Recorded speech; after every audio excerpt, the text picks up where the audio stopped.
My name is Leila Morgan, and I'm 32 years old. I wasn't born in Austin, Texas, but this city, with its vibrant heart and endless flavors, is where I've poured my soul into my work as a chef for the past decade.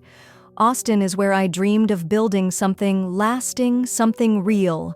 Every ingredient tells a story, and ours was supposed to be one of family flavor, and the Austin spirit all simmered into the Tex-Mex restaurant I was creating with my Aunt Mama Elena and my cousin Ricardo. Right now, though, my focus was singular intense, the smoked brisket enchilada with a prickly pear glaze I was perfecting. The sweet, tangy aroma filled my little corner of the bustling shared-use commercial kitchen in East Austin, a melody of ambition and hope. It was late, the kind of late that bleeds into early, and the usual cacophony of East Side collective kitchens had dwindled to a tired hum. Most of the other small food entrepreneurs, the artisan bakers, the gourmet pickle makers, the cold brew coffee guys, had already packed up their dreams tucked away for the night. But I was still there, the heat of the ovens a familiar embrace, the clatter of my own pans a comforting rhythm. This kitchen, a mosaic of stainless steel and simmering pots, represented the diverse, scrappy, creative soul of Austin. It was a place where culinary dreams, big and small, were kneaded and fired into existence. And mine, the biggest of them all, was just a few weeks, and one final investment portion, away from becoming a brick-and-mortar reality. Or so I believed. Mama Elena, the aunt who had raised me after my mother passed, had called earlier, her voice like warm honey over the phone, praising my dedication. "Leila Mija, your food is a gift. This final push, this last bit of money you're putting in, it's going to make all our dreams come true." Her words were always sweet, but lately a subtle pressure underscored them, a steeliness I'd chosen to ignore. Ricardo, her son, and my cousin was supposedly the business brains of our venture. Flashy, a bit too fond of expensive boots, and talk of synergy but family nonetheless. He was handling the lease negotiations, the permits, all the things that made my head spin. I trusted them, implicitly. They were my family. But trust, I was beginning to learn, could be a fragile ingredient. My focus tonight was absolute. Mama Elena had set a deadline for this final investment portion, money I'd scraped together from countless catering gigs, long hours that left me bone-tired but fueled by the vision of La Familia Cocina, our family restaurant. I'd poured every last cent, every ounce of my energy into it, giddily anticipating the tasting menu I was preparing for what I thought were our potential big-shot investors. The brisket smoked for 12 hours was meltingly tender. The prickly pear glaze, a vibrant magenta, gleamed under the harsh fluorescent lights. It was perfect. A flicker of unease had sparked earlier in the week. I'd asked Ricardo for a detailed look at the restaurant fund's statements, just to see how our pooled money was growing. He'd been uncharacteristically evasive, all smooth talk and deflections about complex financial instruments and waiting for the right moment to review. I'd brushed it off. Ricardo knew best, Mama Elena always said. Exhausted but satisfied with the enchilada, I decided to step outside for a breath of the cool night air before cleaning up. The loading dock of the collective kitchen was usually deserted at this hour. As I pushed open the heavy steel door, I heard voices, low conspiratorial, coming from around the corner near the kitchen's small, rarely used office. Mama Elena's distinct cadence, Ricardo's smoother baritone. My heart gave an odd little flutter. What were they doing here so late? I edged closer, an inexplicable sense of dread coiling in my stomach.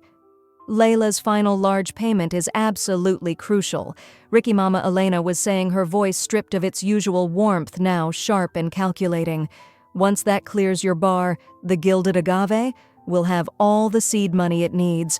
We just need to keep her focused on that folksy little restaurant idea of hers until then. Ricardo chuckled, a dry, unpleasant sound. "Don't worry, Mom. She'll never suspect a thing, too busy playing with her authentic recipes. Honestly, who'd invest in that outdated concept anyway? Once her money's in, we can gently sideline her. She can cater a few events for the gilded agave if she behaves." He mentioned a new pair of custom alligator boots. He'd just bought himself something extravagant that made my blood run cold. The world tilted. The gilded agave. His bar. My final payment wasn't for La Familia Cocina. I stood frozen, the icy night air seeping into my bones, each word a shard of glass tearing through the carefully constructed reality I'd lived in. The string of lights I'd painstakingly hung over my prep station, the worn wooden spoon I'd inherited from my grandmother that I used for every special sauce, the very scent of the smoked brisket that clung to my clothes. It all felt like a lie. Years of dedication, sleepless nights designing menus, choosing imaginary tiles and light fixtures for our place, and this was how they spoke of me, how they laughed behind my back. My hands clenched, knuckles turning white. I couldn't breathe. The vibrant, hopeful tapestry of my Austin dream, woven with threads of family loyalty and shared ambition, was unraveling before my eyes, thread by painful thread. I didn't step forward. I didn't confront them. I simply backed away, a silent, horrified retreat, the metallic tang of betrayal flooding my mouth, bitter and absolute. Driving home through the familiar streets of Austin, the colorful murals and quirky storefronts a blur through my tear-filled eyes, the city lights seemed to mock me. My small apartment in South Austin, usually a cozy sanctuary, felt cold and alien. I sank onto the worn sofa, the reality of their deception a crushing weight. The prickly pear glaze, once a symbol of my innovative spirit, now just seemed like a testament to my own naivety. My dream La Familia Cocina wasn't just on hold, it had been a phantom, a carefully crafted illusion designed to drain me. A single tear escaped, tracing a path through the fine dusting of chili powder still on my cheek. It was the first of many. The next morning I woke with a gasp, the previous night's whispered betrayals clinging to me like a suffocating nightmare. But the cold, hard dread coiling in my stomach, the acrid taste of ashes in my mouth confirmed it was all horrifyingly real. Sunlight, usually a welcome guest in my small South Austin apartment, streamed through the blinds, feeling intrusive and harsh. The familiar, comforting aroma of my neighbor brewing his artisanal coffee, a scent I usually loved, now just added another layer to my nausea. Everything felt tainted. The first few days were a blur of disbelief and a grief so profound it left me hollow. My modest apartment, once a sanctuary filled with cookbook sketches for La Familia Cocina, and the lingering scent of spices now felt like a cage. I moved through the motions of my existing catering gigs, the food I prepared, once a source of joy and pride, now tasteless, mechanical. How could I create? How could I nurture when the very foundation of my life had been dynamited? Mama Elena and Ricardo, their faces, their voices replayed in my mind, each memory now distorted by the lens of their treachery. Mama Elena's comforting hugs, Ricardo's boisterous reassurances about the family business, all of it felt like a meticulously crafted performance. There were a few calls from them, Mama Elena's voice dripping with feigned concern about my sudden quietness, Ricardo asking about some minor catering detail, his tone casual, oblivious. I mumbled responses, my heart a stone, the effort of maintaining a facade of normalcy almost unbearable. Each syllable they uttered now sounded calculated, deceitful. My immediate instinct was to scream, to confront them, to unleash the torrent of pain and anger that churned within me. But then what? They'd deny it, twist my words, paint me as ungrateful, unstable. The thought of their smooth, practiced lies meeting my raw, ragged truth made me feel sick. No, a public implosion wouldn't give me justice. It would only give them more ammunition. This couldn't be a battle of emotions. It had to be one of facts.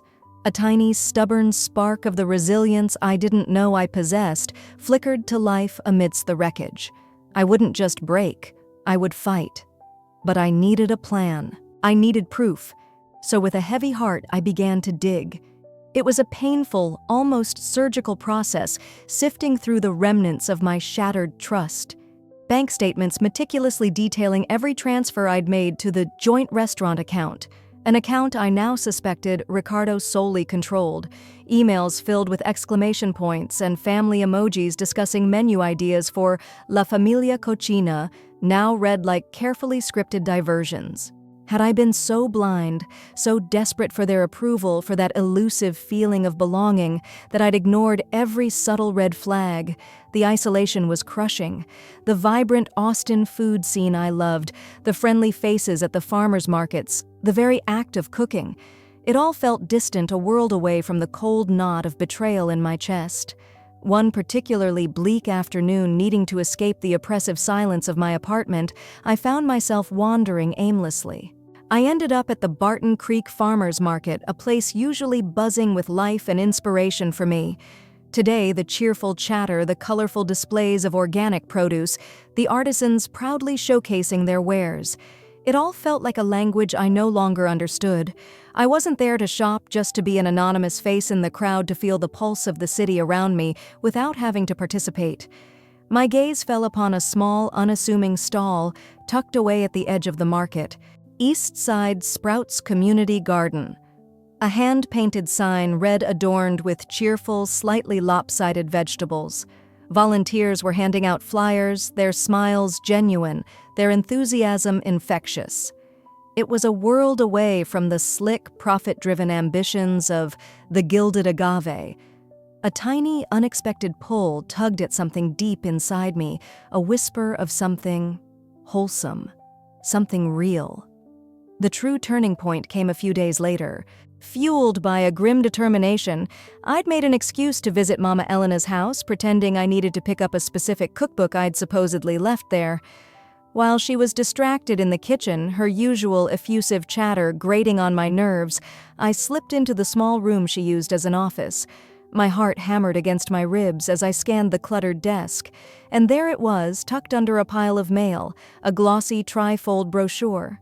At the Gilded Agave, Austin's premier agave bar and lounge, it proclaimed in sleek gold lettering. My breath hitched. Inside, detailed renderings showcased a luxurious, ultra-modern space with mentions of an exclusive VIP section and a curated list of artisanal spirits. And then the final damning detail, a small print mention of an initial silent partner investment that precisely matched the total sum I had poured into what I believed was our family dream. A cold wave of anger, sharp and clarifying, washed over me, eclipsing the grief for a moment. This wasn't just a betrayal of trust, this was calculated fraud. The path ahead was no longer about salvaging a dream that never truly existed. It was about reclaiming what was mine, about exposing their deceit, about protecting myself from any further harm. I carefully pulled out my phone, my hands surprisingly steady, and photographed every page of the brochure, every incriminating detail. I found a folder with some utility bills for the proposed bar location, all under Ricardo's name alone. More photos, more evidence. That evening, back in my own apartment, the glossy images of the Gilded Agave spread out on my coffee table. A new resolve began to harden in my eyes like steel cooling after a forge. The pain was still there, a raw, gaping wound, but now it was accompanied by a steely determination. They had underestimated me. They had mistaken my loyalty for weakness, my generosity for naivety. They were wrong. I picked up my phone.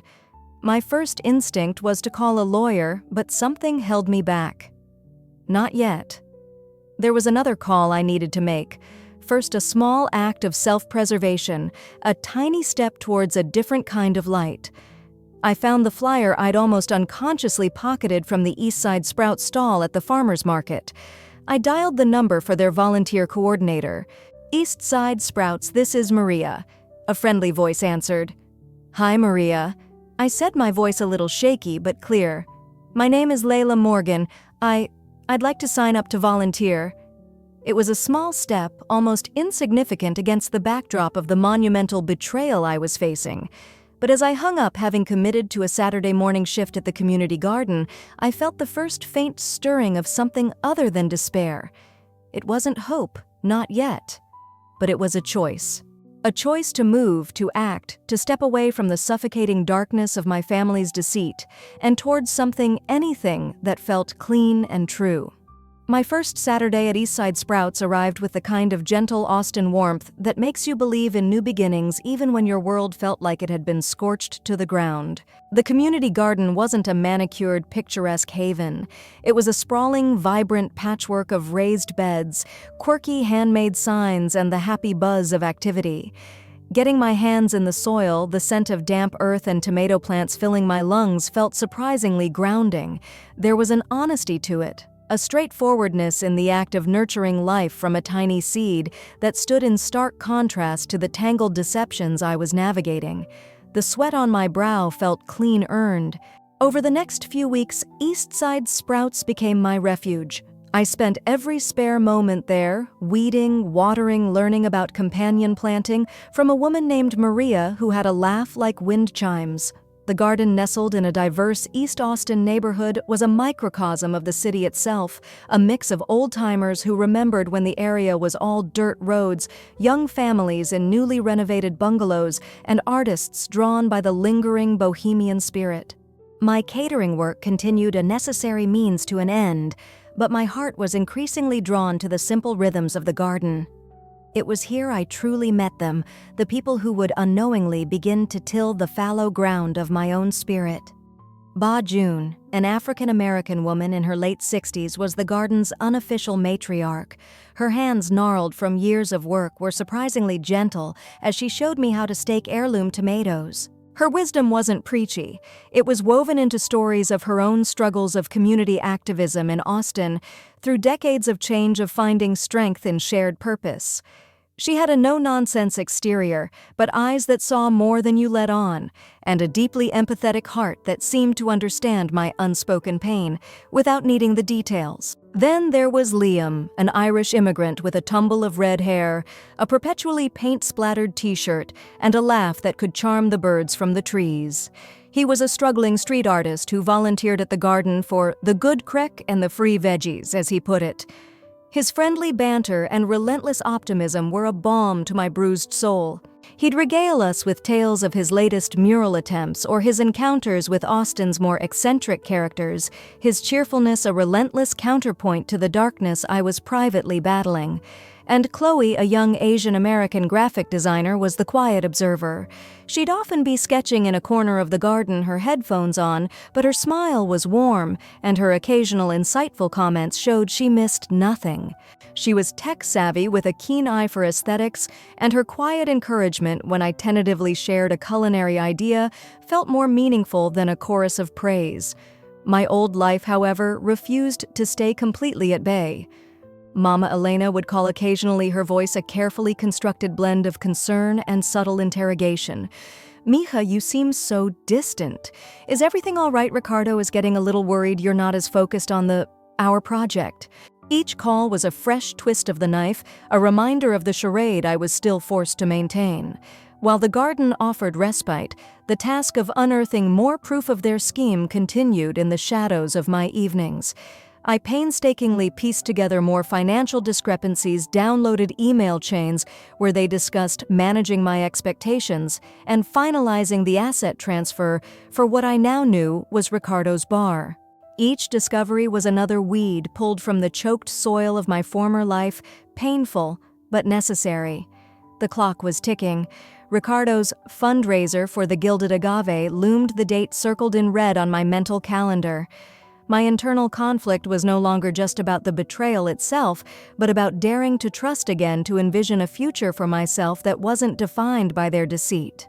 Could I build something new, something authentic on my own terms? One afternoon, after a particularly satisfying morning harvesting tomatoes, I brought some homemade salsa and fresh-baked tortillas to share with my new garden friends during our break. It was a simple offering made with ingredients from Eastside Sprouts, but their genuine enjoyment, the way their eyes lit up, sparked something in me I thought had died: the joy of cooking for others, the simple pleasure of sharing food made with love. "Leila, this is incredible," Liam exclaimed, his mouth full. "You should sell this stuff seriously." Bajun nodded thoughtfully. "This is food that feeds the soul, child, not just the belly." Their words, so different from the dismissive mockery I'd overheard from Ricardo about my folksy ideas, resonated deeply. Tentatively, I started sketching ideas in an old notebook, not for a grand restaurant, but for something smaller, more intimate. A place that combined my love for wholesome, locally sourced food with the community spirit I was discovering at Eastside Sprouts. I called it the common table, in my sketches a place where everyone felt welcome, where food was a conduit for connection. I shyly shared the nascent concept with Bajun, Liam, and Chloe one afternoon under the shade of a sprawling pecan tree in the garden. Their enthusiasm was immediate and heartfelt. "I know a guy who does amazing reclaimed wood furniture," Liam offered instantly. I could help with a logo, maybe a website. Chloe added a rare spark of excitement in her eyes. Bajun just smiled a knowing, encouraging look. You know, she said almost casually, I own that little empty storefront down on Juniper Street. Been vacant for a good while now. Just needs a bit of vision. A seed of possibility, wild and audacious, began to sprout in my mind. The fragile piece of the garden, however, was shattered a few days later. We were having one of our informal Saturday potlucks, a cheerful affair with food shared on mismatched plates, when Ricardo swaggered in. He was all flashy smiles and expensive cologne, a jarring intrusion into our earthy haven. Ostensibly, he was there to check out local community initiatives, a transparent PR move I suspected to burnish his image before his big fundraiser. His real motive, however, became clear when he cornered me by the compost bins, his voice low and laced with impatience. "Leila, about that final payment," he hissed, dropping the charming facade. "It's due next week. My investors for our project are getting antsy." His eyes flicked dismissively over the garden, then back to me, his tone becoming condescending. "You're not getting distracted by all this dirt, are you?" Before I could formulate a non-committal reply, Bajun ambled over a plate of her famous cornbread in hand. "Ricardo, isn't it? So good of you to visit. Leila was just telling us about the amazing culinary scene you're hoping to contribute to." Liam and Chloe drifted closer too, their presence a subtle unspoken shield. Ricardo's eyes narrowed, clearly irked by their quiet solidarity with me, their easy camaraderie a world away from the transactional relationships he cultivated. It was the first time my old life with its toxic demands had collided so directly with the fragile new world I was beginning to build. He mumbled a curt excuse and left frustration radiating off him in waves. I watched him go, my heart still thumping, but a surprising surge of strength flowed through me. The fear was still there, but it was now overshadowed by a fierce protectiveness, not just for myself, but for this nascent community, for the genuine connections I was forging. Their unspoken support had been a lifeline. Later that evening, the image of Ricardo's sneering face and the quiet strength of my new friends replayed in my mind. I pulled out my notebook, the sketches for the common table, suddenly imbued with a new urgency. His brazenness had solidified my resolve. The upcoming fundraiser for his ill-gotten gilded agave wouldn't just be his night, it would be mine too. I began to draft a plan not just for survival, but for a reckoning. The evening of Ricardo's grand fundraiser for the gilded agave arrived cloaked in the deceptive shimmer of a warm Austin night. I stood before the mirror in my small apartment, not in my usual chef's whites, nor the earth-stained clothes I'd grown accustomed to at Eastside Sprouts. Tonight I wore a simple, tailored, dark blue dress, an outfit chosen to convey quiet strength, not an ounce of flash. There was a steely calm about me, a fragile peace forged in the fires of betrayal and tempered by the unexpected solidarity I'd found. "Showtime," I murmured to my reflection, my voice surprisingly steady. A discreet tablet loaded with meticulously organized evidence lay in my clutch. The venue Ricardo had chosen was a painfully trendy space in downtown Austin, all polished concrete, gleaming metal, and artfully dim lighting, a world away from the homespun authenticity of Eastside Sprouts or the vibrant, chaotic energy of the shared kitchen where my dream had been born and then brutally murdered. The air thrummed with a forced glamour, the clinking of glasses and the low hum of networking. This was Ricardo's stage, and he was playing the lead role with practiced ease. Mama Elena, draped in an emerald green gown that screamed, "New money," greeted guests at the door, her smile a masterpiece of practiced charm, though I caught a flicker of underlying anxiety in her eyes as they briefly met mine. Ricardo was in his element, gliding through the crowd, schmoozing with local influencers, business types in sharp suits, and the kind of Austin socialites who thrived on being seen at the next big thing. He was the picture of confident ambition, every gesture, every laugh, an exercise in self-promotion. He greeted me with an effusive hug, his cologne cloying. "Leila Mija, so glad you could make it. Your support means the world to us. To the family." The irony was a bitter pill. I had asked Bajun, Liam, and Chloe if they would come not to intervene but simply to be there, quiet anchors in a sea of unfamiliar faces. They'd agreed without hesitation. I spotted Bajun near the elaborate charcuterie display, a picture of dignified composure observing everything with her keen eyes. Liam, surprisingly dapper in a borrowed jacket, was attempting to look interested in a modern art installation, occasionally catching my eye with a subtle nod. Chloe, almost invisible in a quiet corner, offered a small, reassuring smile when I glanced her way. Their presence was a silent current of strength, bolstering my resolve. The main event began with Ricardo taking the microphone, his voice smooth and confident, as he launched into a slick presentation about the gilded agave.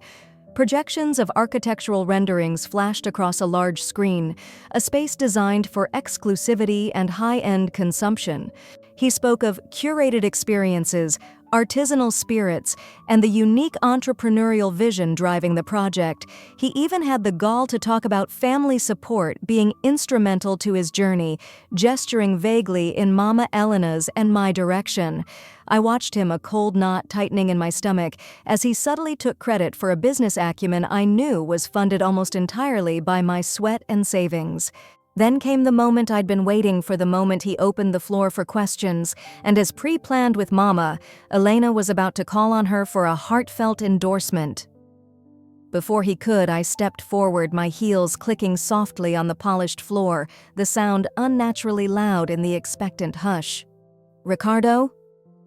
I said, my voice clear and carrying despite the frantic thumping of my heart. Before Mama Elena speaks, I actually have a different kind of investment portfolio I'd like to discuss, one that directly pertains to the gilded agave. A confused murmur rippled through the crowd. Ricardo's smile faltered, a flicker of irritation crossing his face. Mama Elena looked visibly flustered. "Leila, darling," Ricardo began, attempting a placating tone, "perhaps now isn't the best time for a detailed financial discussion." "Oh, I think it's the perfect time," I countered, my gaze steady.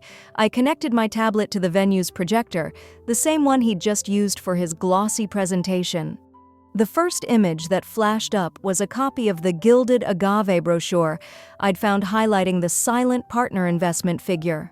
Next, a series of bank statements clearly showing transfers from my account, Leila Morgan Catering, to an account solely in Ricardo's name, the dates and amounts meticulously detailed, totaling that exact investment figure.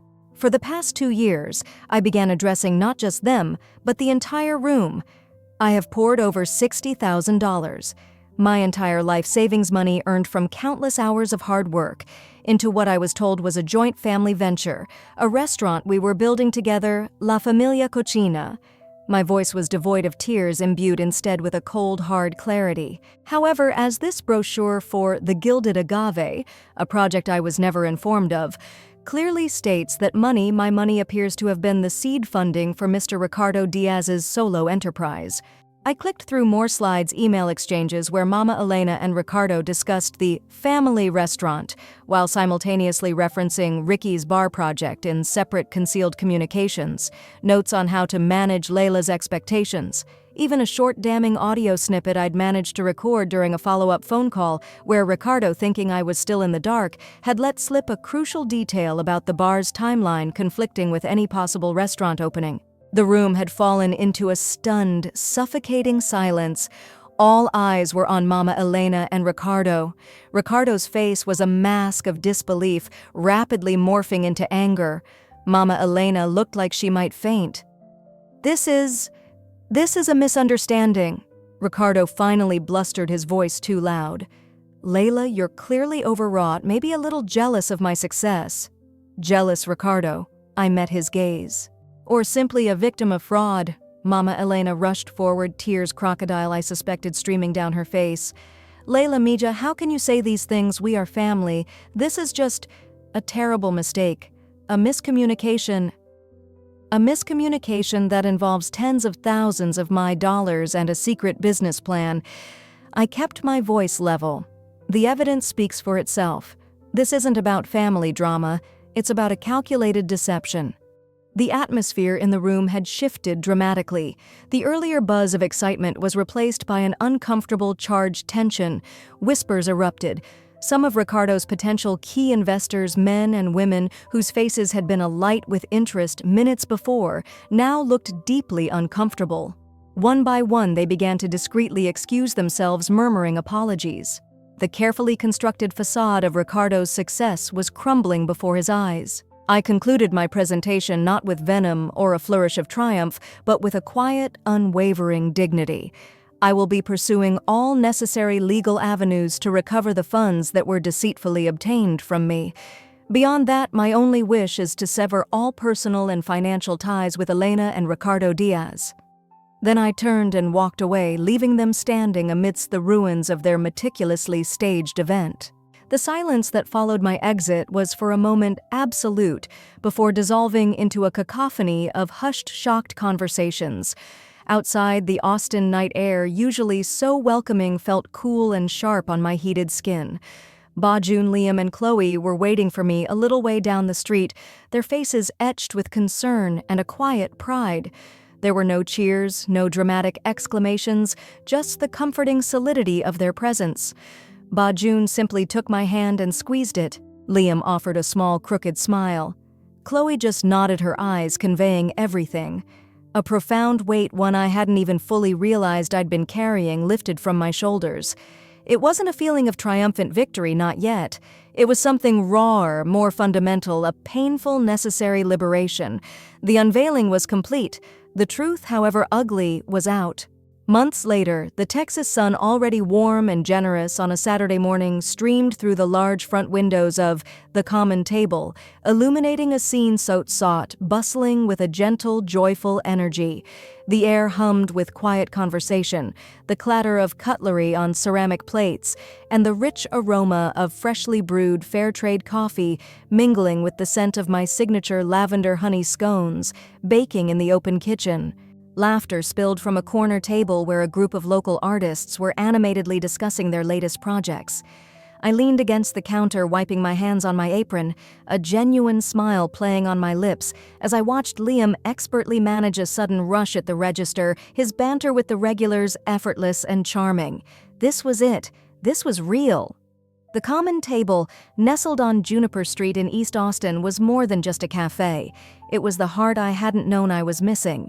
Bajun's once vacant storefront, with its good bones and sun-drenched aspect, had been transformed. Gone were the dusty windows and peeling paint, replaced by warm, reclaimed wood accents.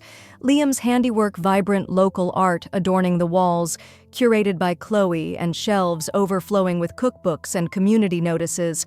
Some of our fresh produce still came directly from East Side Sprouts, a tangible link to where this new chapter had begun. It had been several months since the disastrous unveiling at the Gilded Agave fundraiser, months filled with hard work, challenges, and an overwhelming sense of shared purpose. I was different now, changed in ways I was still discovering. The raw edges of betrayal had softened, not forgotten, but no longer the defining feature of my landscape.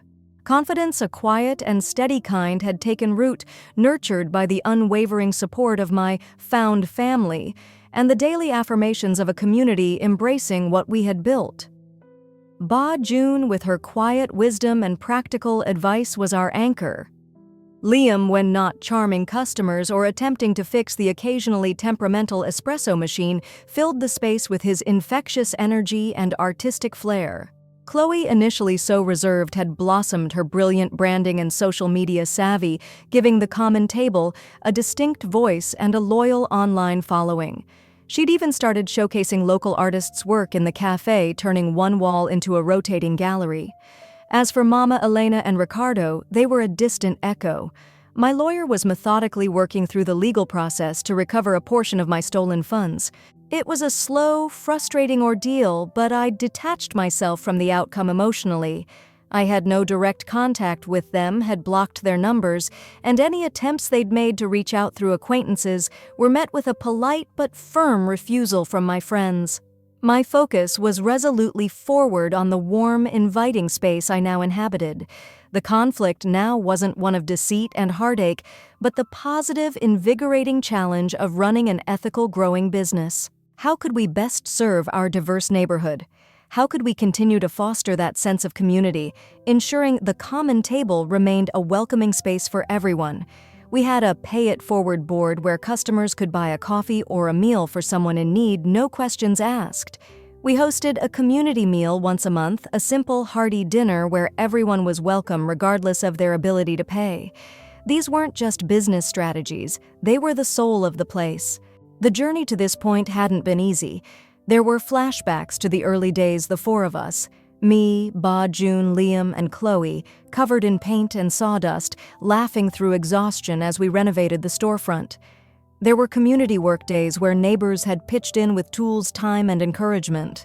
The initial trickle of customers had slowly grown into a steady stream drawn by word of mouth, and later by a glowing review from a well-respected Austin food blogger who hadn't just praised the food, but had captured the unique spirit and mission of the common table. That review had been a turning point, bringing a wider, appreciative audience to our door. Today marked our first anniversary. The cafe was even more alive than usual, a vibrant tapestry of regulars, friends from East Side Sprouts, local families, and curious newcomers. The atmosphere was electric, a celebration not just of a business surviving its first year, but of a community thriving. As the afternoon sun began to dip lower, casting long shadows across the cafe floor, I tapped a spoon gently against my water glass. A hush fell over the room. "Wow!" I began, my voice thick with emotion as I looked around at the sea of smiling faces. 1 year? It's hard to believe. When I first sketched out the idea for a place like this, it felt like a fragile dream born out of a really difficult time. I paused my gaze, finding Ba, June, then Liam, then Chloe. But dreams, I've learned, grow best when they're shared. This place, the common table, isn't just my cafe. It belongs to all of us. To Ba, June, whose generosity and wisdom gave it a home. Applause rippled through the room. To Liam, whose laughter and artistry make it shine. More applause and a theatrical bow from Liam. To Chloe, whose quiet brilliance gave it a voice and a vision. Chloe blushed but beamed. And to all of you, I continued, my voice a little shaky now, our friends, our neighbors, our community, you embraced us, you supported us, you shared your stories and your tables with us. You showed me that family isn't always about blood. Sometimes it's about the people who show up, who believe in you, who help you rebuild piece by piece. The common table is a testament to second chances, to the incredible power of connection, and to the simple truth that good food shared with good people can make the world a little bit brighter. A wave of warm applause washed over me. It wasn't the roar of a stadium, but the heartfelt appreciation of a community. It was more than enough. The celebration continued, a joyful blur of conversations, shared plates, and the easy camaraderie that had become the hallmark of our little cafe. I saw new friendships blossoming over cups of coffee, saw neighbors catching up, saw strangers striking up conversations at the large communal table in the center of the room, the very heart of our vision. Later, as the last of the guests departed, leaving behind the happy detritus of a well-loved party, the four of us stood together, tired but exhilarated. Ba June put an arm around my shoulder. "You did good, child. Real good." Liam was already sketching an idea for an anniversary mural on a napkin. Chloe was scrolling through photos on her phone, a soft smile on her face. This was my family now, forged in shared purpose and mutual respect. After they'd left, I sat alone for a moment in the quiet cafe, the scent of coffee and leftover cake still hanging in the air. The setting sun cast a warm, golden glow through the front window, a true Austin sunrise even though it was dusk. I looked around at the space we had built, at the art on the walls, at the chairs neatly tucked under the tables, waiting for a new day. A profound sense of peace, deeper and more resilient than any I had ever known, settled over me. It wasn't just about my own survival or even my own success. It was about the thriving, vibrant community I had helped to nurture, and that in turn had nurtured me. The journey had been arduous, the betrayal a bitter pill, but here in the heart of the common table, I had found not just a new beginning, but a true belonging. Leila didn't just lose a restaurant, she lost the illusion that loyalty alone could build a future. She watched her trust get twisted into profit margins and polished lies. But she didn't break. She replanted her roots. From the ashes of betrayal, she found truth in soil and steam in late-night sketches, and quiet seed swaps in the simple act of feeding people who saw her not for what she could give, but for who she was becoming. Because healing doesn't always look like revenge. Sometimes it looks like lavender honey scones and mismatched chairs, and a name written in chalk on a wall you painted with your friends. Sometimes it's the common table, not flashy, not exclusive, but full of soul. Leila didn't get her money back overnight, but she got something far greater: dignity, clarity, and community that chose her back. And what about you? Have you ever had to rebuild after someone took more than just your money, after they took your belief in yourself? Have you ever wondered if it's still possible to start over with hands still trembling, but a heart ready to try? Tell us your story in the comments. Because your truth, raw, unfinished, and real, might be the light someone else needs when their dream feels like it's slipping away. And if Leila's story stirred something inside you, if it reminded you that hope can grow in the cracks of what you've lost, follow the channel. This is where we tell the stories that don't fit into sound bites, stories of women who rise with flour on their apron and fire in their chest, stories that remind us you don't need anyone's permission to begin again. You don't need anyone's apology to thrive. You just need the courage to say, "This is mine now." And we're right here rooting for you.